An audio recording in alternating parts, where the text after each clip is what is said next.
How would you describe a person who intentionally, I emphasize intentionally, killed a 6-month-old baby? Was it a man or a woman? Young or old? Sane or insane? The evening of July 17, 2018, in a small town, Natchitoches, Louisiana, turned out to be unexpectedly hectic and rich in shocking events. Around 10:20 p.m., a passing motorist on Breda Avenue noticed flames flickering near the railroad tracks. Concerned, he immediately dialed 911 to report the fire. Firefighters arrived very quickly. Although a small fire on the nearby railroad pavement was of little concern, they immediately deployed. Lieutenant Swisher was the first person to approach the fire and witnessed the horrific sight. In spite of its small size, the lieutenant immediately realized that this was not a doll. A small, tiny baby was lying face down and moving weakly.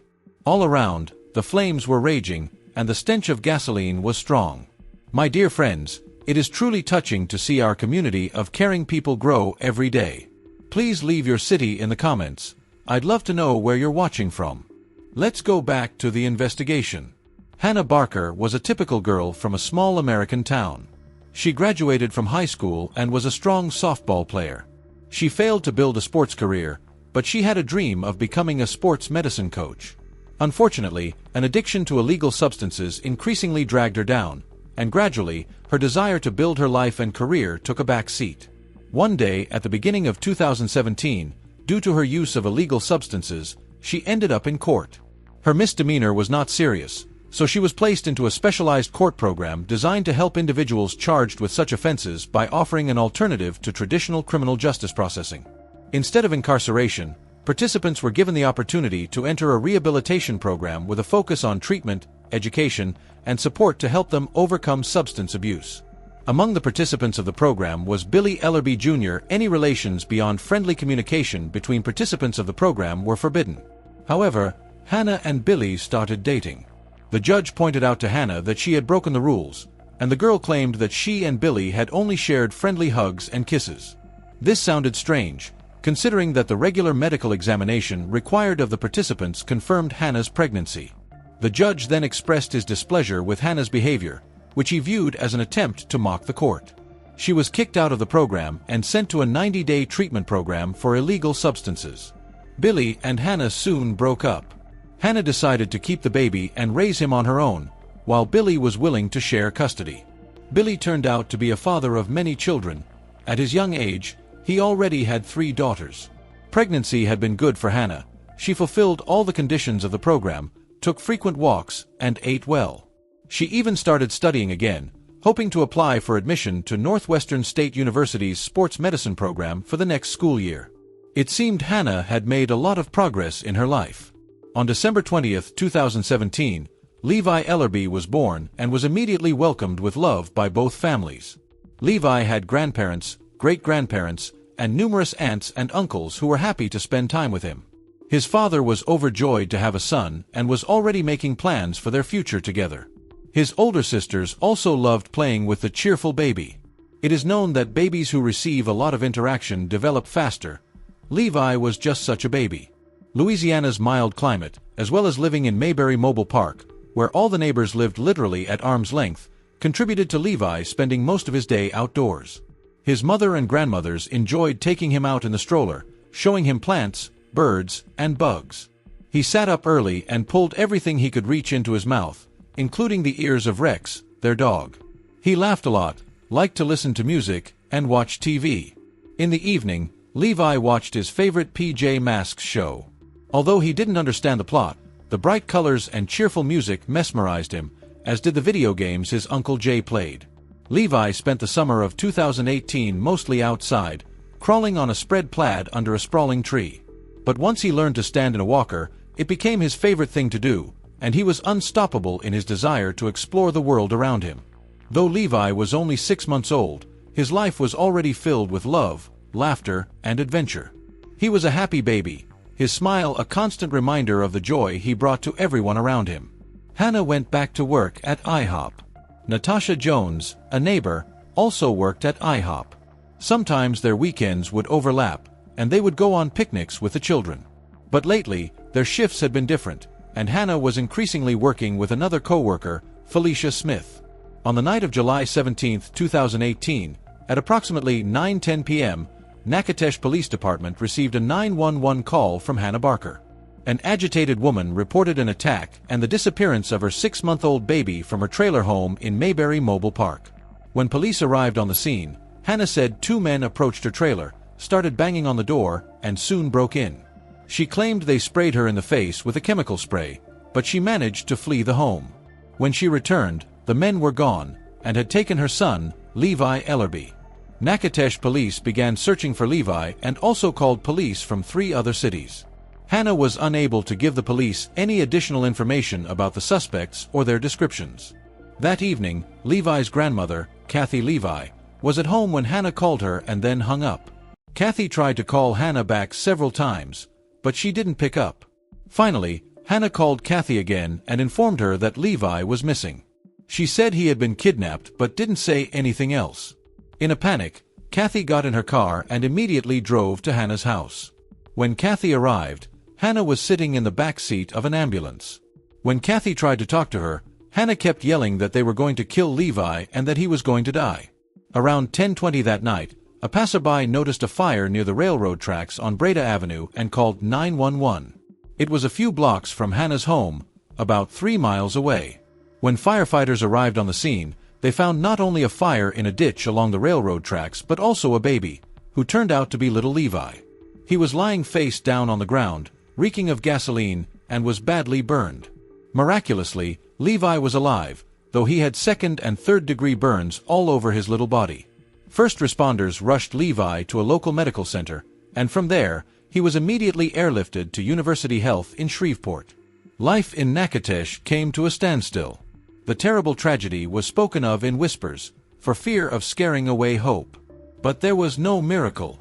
Levi was too small, his skin too delicate, his life too fragile. The criminal's hand did not waver, condemning the baby to an agonizing death. The terrible news came on July 18th, when little Levi Ellerbe died in the hospital. He had more than 90% of his body burned. The public was outraged. Who did this to a 6-month-old boy? And why? What could be the motive behind this savage act? But unfortunately, they did not get any answers, at least not yet, as the police did not release any information. Mourning their loss, community members set up a small memorial at the spot where Levi was found. A small cross was placed there, and people kept bringing flowers and toys. Investigators, after reviewing Levi's case, began to suspect that the crime scene in Hannah's trailer looked rather staged. The back window of the trailer was broken, but not completely. In addition, the bar in the middle of the window was bent but remained in place. There was also doubt that Hannah had actually been pepper sprayed in the face, as she had no redness around her eyes or irritation when police arrived, as documented by a medical report. Hannah's behavior further reinforced suspicion. She was questioned 3 times after Lee's death, and each time, she changed her story. After the investigator gave her some new details, Hannah would change her story to make it fit the new information. It was obvious to the experienced investigators that Hannah was hiding something, but they also realized that there was at least one other person directly involved in the kidnapping and murder. At one point, Hannah tried to claim that perhaps Leo's father, Billy Ellerbe Jr., was involved in his son's death, but she soon gave up on that theory when she realized that he had already talked to the police and had an alibi. To top it all off, fingerprints and blood were found on the rear window of the trailer. Hannah's behavior was odd in many ways. Investigators also noted that Hannah did not cry at the crime scene or during the police interview. Among other things, Hannah showed virtually no emotion at the hospital on the day of Leo's death. She was later described by Billy's mother as rather flat. When Leo's father asked if Leo could be buried in the Ellerbe family plot in Wynn Parish, Hannah simply told him that he could do whatever he wanted with their son's body. Hannah's friends, family, and acquaintances also condemned her, saying she didn't seem broken enough after her son's death. But Billy's mother, Kathy, tried to be sympathetic to her grandson's mother. She didn't think Hannah could have had anything to do with the affair. Leo's funeral was held on July 20, 2018, at Southern Funeral Home. He was then buried in Old Union Cemetery in Joyce, Louisiana. The event brought together numerous of Leo's relatives, family, friends, and just people who cared. The next day, July 21st, the big news spread throughout the city. The police had arrested a suspect in Leo's murder. And while the arrest itself was eagerly anticipated, the identity of the criminal was shocking. Felicia Smith, Hannah Barker's co-worker at IHOP, was arrested and charged with first-degree murder. The public had no idea who Felicia was or why she was arrested due to the gag order on the case. But it was soon revealed that Felicia and Hannah had a romantic and sexual relationship. In fact, they had both been seen around town with baby Leo. Then they broke up a few days before the incident in the trailer. Felicia wasn't happy about the breakup. Then she remembered a conversation she'd had earlier during one of her and Hannah's shifts at IHOP. Hannah had said that if Felicia really loved her, she would do anything for her, even go to jail, and then directly asked Felicia if she would kill her son, Leo. At first, Felicia refused to even discuss the possibility of such a crime, but later, the breakup, which was more painful for her than for Hannah, led her to return to this conversation. On July 17th, Felicia arrived at Hannah's house, and there was a gun in the trailer. She decided she was going to shoot Leo, but the gun jammed because someone had put the bullets in the gun backwards. Hannah then allegedly advised her to burn little Leo until he turned into bones because that way she would get rid of the evidence. For some reason, Felicia decided it was a good idea. She took Leo from the mobile home park, walked quite a distance with him, crossed the railroad tracks, and ended up on Breda Avenue in a ditch between the railroad tracks and a thicket. Felicia laid little Leo on the ground. She then doused him with gasoline and set the body on fire. The gasoline she apparently took with her from Hannah's trailer. Felicia's testimony led to the prosecution of Hannah as well. Hannah Barker was arrested 4 days after Felicia, on July 25th, and she was charged with being principal to a first-degree murder as well as conspiracy to commit murder on a child younger than 12. Prosecutors would later upgrade Hannah's charge of principal to first-degree murder to just first-degree murder. Hannah told police that she only used her ex-girlfriend Felicia for money and attention. She also said that Felicia was much more into the relationship than she had ever been. In September, there was a hearing, and in court, Hannah's attorney argued that the only person who had a motive was Felicia. He said that her motive was that she was angry because Hannah had recently broken up with her. The attorney also said that Felicia claimed that Hannah was involved in Leo's murder. However, there was no physical evidence of this. According to him, the only reason Felicia was accusing his client was to get a better deal. It's true there was no direct evidence against Hannah. The prosecution had to gather a lot of information to clarify her identity for the court. It was known that Hannah had a prior conviction for the use of an illegal substance and failed her probation. Police had also spoken to a few people who called Hannah a compulsive liar, and a few people also said that they wouldn't have been surprised if she was involved with Leo's death. There were a few people who had heard Hannah recently saying how difficult it had been to be a single mother. A community gathered at the riverfront in downtown Natchitoches for a prayer vigil and balloon release in memory of 6-month-old Levi Cole Ellerbe. Natasha Jones, Hannah and Felicia's co-worker, was at the prayer vigil. In July of 2021, Felicia Smith, who was then 28 years old, entered into a plea to avoid a capital murder trial, which could have resulted in her receiving the death penalty. Instead, Felicia Smith pleaded guilty to manslaughter, conspiracy to commit first-degree murder, and cruelty to a juvenile. Instead of the death penalty, she received 80 years in prison. In this plea agreement, she had to testify against Hannah Barker in court. In 2022, Hannah Barker, who was then 26, pleaded guilty to a count of manslaughter of a child under 10 years old, with a 10-year sentence, and a count of conspiracy to commit first-degree murder of a child under 12 years old, with a 30-year sentence. Barker will serve both sentences concurrently for a total of 30 years. Barker pled guilty under the Alford plea, which essentially means she maintains innocence but accepted the plea out of her own best interest. Unfortunately, the prosecution had to take this deal. Otherwise, Barker could have avoided conviction on the original charge. When the boy had just turned 17 years old, this tragic event became a turning point in the young man's life, turning his world upside down. After graduating from high school, Ryan got a job as a salesman in a clothing store located in the local mall. It was there that fate brought him together with a charming girl named Morgan, who worked in another clothing store. A spark of love immediately ignited between them, and they began dating. Ryan and Morgan became inseparable, spending every free moment together, both at work and outside of it. They adored going on dates, walking in parks, and enjoying aromatic coffee in cozy cafes. One day, the young couple learned joyful news. Morgan was pregnant. Despite their sincere excitement about the upcoming parenthood, Ryan and Morgan faced certain challenges. They had modest means and did not have their own housing, which caused them concern. However, the couple was determined to overcome all obstacles together, relying on the support of their families. Morgan had a large and friendly family that was always ready to help. Morgan's parents and sisters supported the young couple in everything. Ryan and Morgan got married and settled in a small rented house. Soon, during an ultrasound, they found out they were having a baby girl.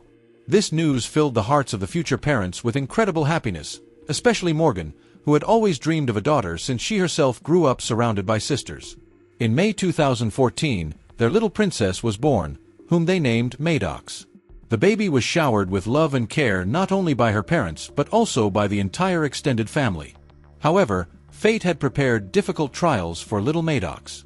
Several months after her birth, the parents noticed that Natchitoches' left eye began to darken.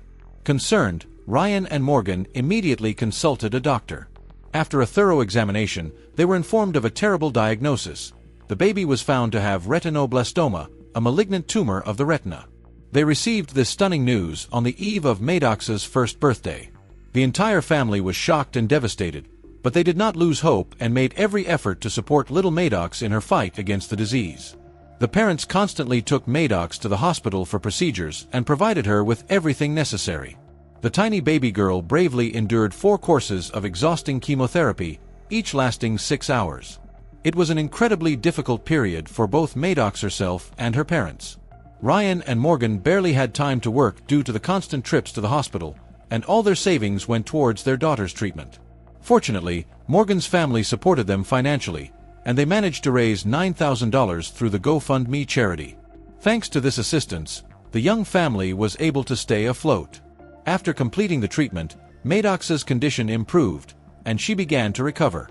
Life gradually returned to normal, although the fear of cancer recurrence did not leave the parents. Natchitoches had not fully recovered yet, so it was too early to send her to kindergarten, and the family could not afford a nanny. Therefore, Ryan took his daughter with him everywhere, even when delivering baked goods to customers. He was an incredibly caring dad and never left Natchitoches alone in the car, even for a minute while handing over orders. Ryan skillfully held Natchitoches with one hand and carried a package of baked goods in the other. Regular customers were amazed by this every time and admired what a wonderful father he was. It seemed that life was getting better, and nothing foreshadowed trouble. But one day, the unforeseeable happened. On February 20, 2016, Ryan, as usual, drove Morgan to work at the mall. The couple had only one car between them. Then, the man headed to work together with his daughter. Everything was going its usual way, but in the evening, Ryan did not come to pick up Morgan. The woman thought that maybe her husband was delayed due to some urgent order and would come a little later. She stood at the entrance of the mall and waited for a call from Ryan. Suddenly, a colleague approached her and informed her that she had seen their car parked a little further away. Morgan decided to check and indeed saw her car, but there was no one inside. Opening the door, the woman found that the keys were lying in the cabin, and on the seat was a note. In it, Ryan wrote that he intended to harm himself or their daughter. Morgan was stunned and terrified. She did not understand what was happening. Rushing home, the woman found that no one was there. The only thing she found was an 8-minute video left by Ryan. In it, he deliriously declared that he was taking Natchitoches with him and that they would never return. Morgan desperately tried to call her husband, but he did not answer. The woman was on the verge of despair and panic, not knowing what to do or where to look for her daughter. And most importantly, she did not understand why Ryan decided to do this. That day, the couple did not argue. Everything was fine. Just yesterday, Ryan was smiling, and they had a wonderful time together. There were no alarming signals. The most difficult period in their lives, associated with their daughter's illness, seemed to be behind them. Morgan was convinced that everything was okay with them. But how wrong she was. Completely different plans were being hatched in Ryan's head. Morgan immediately called the police and reported that her husband had kidnapped their daughter and intended to harm the baby. Due to the threat to Natchitoches' life, a nationwide Amber Alert was issued. Local residents began receiving text messages with information about the missing girl, and the media actively covered the event. Flyers with Natchitoches' photo were hung everywhere. The police immediately launched a large-scale search for the child, involving all available resources. Local residents also joined the operation, forming search groups. The next day, a press conference was held, during which Morgan, with tears in her eyes, begged her husband to return home with their daughter safe and sound. However, all these efforts yielded no results. No traces of Ryan and Maddox were found. The police thoroughly searched the couple's house and the man's workplace in search of at least some clue, but to no avail. Investigators assumed that Ryan could not have run far with his daughter without a car. If he had used public transportation or walked, someone would have surely recognized him and reported it to the police. And indeed, this happened soon. Local residents were on alert, and the next day, February 22nd, a woman called the police and reported that she had seen a man on Bold Street who resembled Ryan. He was behaving suspiciously, trying to hide his face under a wig, glasses, and a bandana. The stranger entered a consignment store and purchased a blanket. All of this seemed strange to the woman. Upon closer inspection, she recognized him as Ryan, whose photograph she had seen on television. The police immediately went to the specified address and detained the suspect. He introduced himself as a 21-year-old homeless man named Roe Rivers. According to him, he lived under a bridge and even provided a different date of birth. However, after a thorough check, law enforcement officers established that such a person did not exist. The face of the detainee was an exact match to Ryan's photographs. The officer ordered the man to remove the mask and smile, and this gave him away completely. Eventually, he admitted that his real name was Ryan Lawrence, but he insisted that his daughter was not with him. The suspect was taken to the police station in Syracuse for further questioning. During the conversation with investigators, Ryan refused to cooperate. He only repeated that he had left his daughter with some friends but did not provide any details.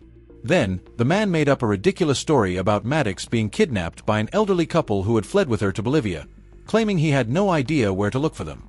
Allegedly, he had met this couple via the internet and communicated with them by phone, but no traces of such correspondence or calls were found on his phone. Despite this, Ryan insisted that he loved his daughter very much and would never harm her, but no one believed his words.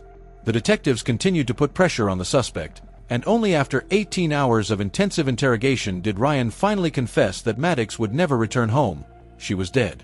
In the future, the defense would argue that such a long interrogation was illegal, but it is frightening to imagine how events would have unfolded if the police had ended the interrogation earlier, without getting a confession from Ryan.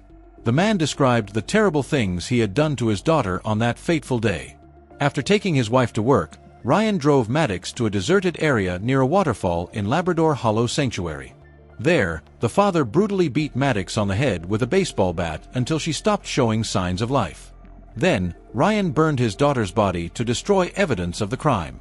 He spent several hours with her remains and then hid them in a stream. After that, the man drove the car to a mall parking lot, left a video recording at home and a note for his wife, then fled. According to Ryan, Maddox was already dead when the Amber Alert about her disappearance was announced. It was impossible to save the baby. All of this shocked people to the core. No one could believe that a loving and caring father, who had steadfastly stayed by his daughter's side during her fight against cancer, could even for a moment entertain the thought of harming his child. Ryan seemed like the perfect dad. He never left Maddox alone during her illness. And now, he had confessed to the brutal murder of his own daughter. When asked about his motives, Ryan explained that he felt jealous of Maddox. Allegedly, the baby girl received more attention from Morgan and the entire extended family, especially during her fight against cancer. This statement caused even more outrage and bewilderment. Ryan was arrested and charged with first-degree intentional homicide. When Morgan learned the terrible truth about her daughter's death, she immediately filed for divorce.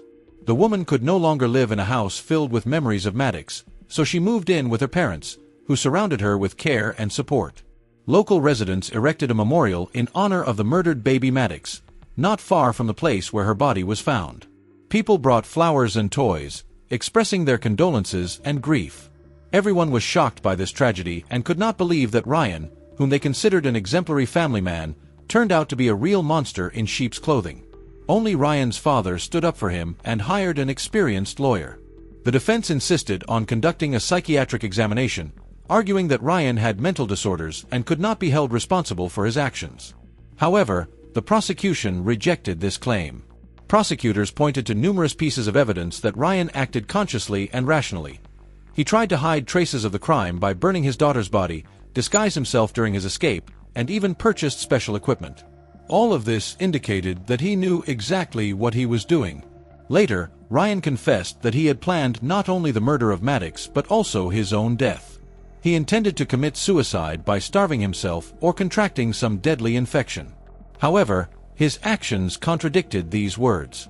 At the time of his arrest, Ryan was in good physical shape and had with him a full backpack of items necessary for survival, including wigs, a bandana, tanning spray to change his skin color, camping gear, a tent, a sleeping bag, insect repellent, a lighter, and even a book on how to escape from the police. Everything indicated that he planned to hide, not take his own life. Perhaps Ryan wanted everyone to believe in his suicide and stop the search.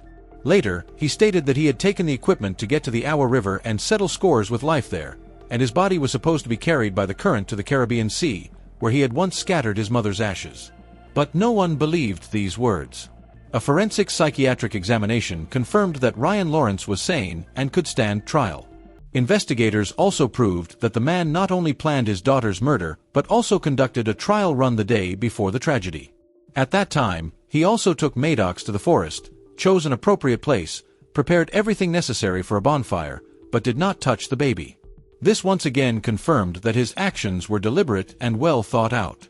Ryan's lawyer tried to obtain leniency for his client, citing his lack of a criminal record and the possibility of living under his father's supervision. Allegedly, he would then take care of the mentally ill man. But the court rejected these arguments. The defense also challenged the legality of Ryan's confession during the interrogation, pointing to its excessive duration of 18 hours. But the prosecution justified the need for such a long conversation with investigators due to the urgency of the situation. After all, the life of a 21-month-old child was at stake. The police held out hope until the last moment that Maddox could still be saved, so they made every effort to establish her whereabouts as quickly as possible. In this case, the rights of the suspect took a back seat. In the end, Ryan Lawrence himself decided to face the court and again publicly confess to what he had done. The judge included his testimony during the interrogation in the case file, considering it admissible evidence given the extraordinary circumstances. The defense tried to justify Ryan's actions by his difficult childhood and psychological trauma due to the loss of his mother. The defendant himself claimed that he suffered from emotional stress and unbearable pressure from circumstances. Allegedly, he realized the futility of his work and the inability to provide a decent future for his wife and daughter, which pushed him to commit the crime. But all these arguments did not convince the jury. Realizing that there was no chance of acquittal, Ryan's lawyer advised him to enter into a plea agreement with the prosecution and admit his guilt in exchange for a more lenient sentence. Morgan and her relatives agreed to this deal, as they did not want to relive the painful details of the tragedy again during the trial. They wanted to leave this horror in the past as soon as possible and never see Ryan again. During his final statement, Ryan Lawrence said that he regretted what he had done. He called Maddox the best thing that had ever happened in his life. He recalled how, even in the most difficult moments, when they took the girl to exhausting chemotherapy procedures and she asked to eat, he gently explained to her that it was not possible yet, and the baby obediently agreed. The man told how courageously Maddox endured all the trials associated with cancer treatment and how patient she was. Ryan assured that he was ready to do anything to ease the suffering of Morgan and her loved ones, and that was why he pleaded guilty. At the same time, the defendant still could not clearly explain the motives for his horrific act. The prosecution insisted that the burning of the victim's body, the concealment of her remains, and then the attempt to escape testified to the killer's cold-bloodedness and prudence. At that time, the death penalty was not applied in the state of New York, so the most severe punishment that threatened Ryan Lawrence was life imprisonment without the right to early release. The concluded agreement provided him with the opportunity to file a petition for parole after serving a 25-year term. On November 15, 2016, 25-year-old Ryan Lawrence was sentenced to life imprisonment with the right to parole after serving a quarter-century term. The mother of the murdered Maddox did not hide her despair and outrage at such, in her opinion, too lenient a sentence for the killer. Morgan said that she considered Ryan the love of her life. On that fateful day, she did not suspect anything and, as always, went to work. Her husband kissed her goodbye just as gently as usual. If only Morgan had known what he really intended, she would never have left Maddox alone with her father. The woman noted that she had always had a loving mother, sisters, and a brother who were ready to help with the child. Therefore, Ryan had no grounds for jealousy or discontent. Morgan did not understand how he could so masterfully hide his true nature and lead everyone around by the nose. After all, Ryan seemed like the perfect family man, and no one could have suspected him of being a monster. After the tragedy she experienced, Morgan admitted that she could no longer trust people. She could not come to terms with the fact that her tiny daughter, who had already managed to overcome a deadly disease, died such a terrible death at the hands of her own father. Morgan urged the court to never release Ryan Lawrence, as he posed a real threat to society. The convicted man's sister and brother also publicly renounced him, stating that they did not recognize in him the boy he used to be. The relatives expressed their condolences to Morgan and emphasized that Maddox was like family to them. Morgan's relatives, analyzing Ryan's behavior after the tragedy, were inclined to think that the main driver of the murder was his jealousy and envy of his daughter, who needed more attention and care. They assumed that, initially, Ryan did voice the real reason for his act, but then got scared of this confession and began to make up various excuses. Be that as it may, he was found guilty and sent behind bars for many years. If it were not for the vigilance of a concerned passerby who recognized Ryan under his disguise and the prompt actions of the police, this crime might have remained unsolved. However, even behind bars, Lawrence did not sincerely repent. He continued to insist that he did not wish any harm to his daughter. However, few people believed his assurances. His actions were too terrible, too cruel, and insidious. The tragic story of little Maddox, who fought bravely against a deadly disease and overcame it but died at the hands of her own father, shook all of America. This high-profile case once again proved that real monsters cannot always be discerned behind a mask of decency. They can spend years pretending to be loving parents or caring neighbors and then commit the most terrible crime, taking the life of a defenseless child. The memory of little Maddox, with a sunny smile, who loved life so much and wanted to recover, will forever remain in the hearts of her loved ones. Maddox's life was cut short too early and too cruelly. But her story warns others to be more vigilant, not to blindly trust even those closest to them and to notice alarming signals in time. Perhaps if Morgan had known what her husband really felt, if she had paid attention to some small details in his behavior, the tragedy could have been avoided. However, the woman cannot blame herself. After all, Ryan Lawrence turned out to be a true master of deception and manipulation. The story of Maddox Lawrence is a tragic reminder that monsters exist not only in scary fairy tales. Sometimes, they walk next to us, laugh, talk, hug us, and only God knows what dark secrets their souls hide. Thanks for watching.